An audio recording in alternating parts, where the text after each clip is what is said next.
আসসালামু আলাইকুম দর্শক। দর্শক কেমন আছেন আপনারা?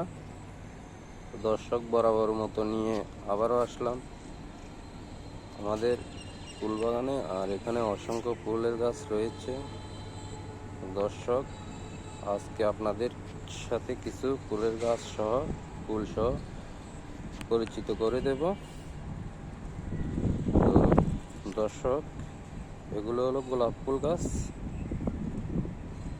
আর এগুলো অনেক সুন্দর হয় দেখতে, ছোট ছোট।